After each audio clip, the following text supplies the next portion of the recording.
walk into that auditorium and to see more than 1,000 people there to celebrate women, to recognise International Women's Day, it's really powerful. It's been a really interesting year, right? I don't think any of us would have predicted this year. And in many ways, gender equality has come off the stage and into every boardroom, every newsroom, every locker room. It's been much higher on the public agenda, and I think that's been in many ways very positive.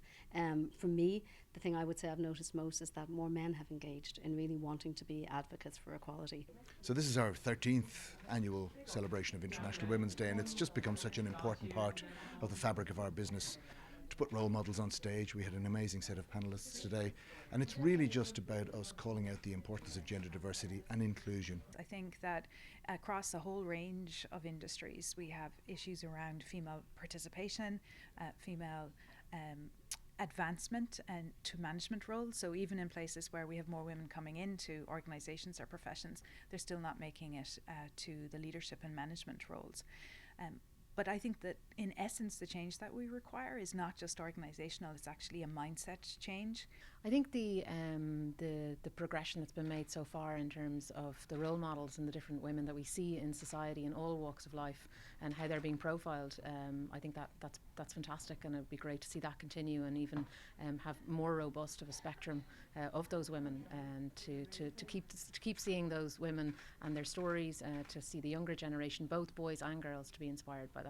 Within our department, we have obviously a number of offices and agencies, including Enterprise Ireland, Science Foundation Ireland and the IDA. So we run a number of programmes with the offices to support women entrepreneurs, access to mentoring, lean programmes, very strong there. On the Science Foundation Ireland side, they have a target, they had set a target of 25% for award winners for women in the science and the STEM area. They've exceeded that target, so now they're pushing really strongly to reach 30%. I think what's most important when it comes to gender equality is not so much like funneling young girls into specific sectors, like we need more girls in STEM, or more girls in engineering, whatever. It's not so much about that, it's about getting rid of all the barriers that do exist in those sectors to women, so that girls can see a clear path ahead of them to the career paths that they want, irrespective of their gender. I think the biggest change I'd like to see is maybe earlier intervention in secondary schools and primary schools, of how we can promote gender equality there, and even promote leadership at an early age for younger people. I think that'll be the biggest change that will happen in the next few years.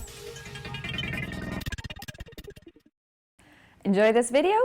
Click here to get the latest news from siliconrepublic.com and go find us on social media.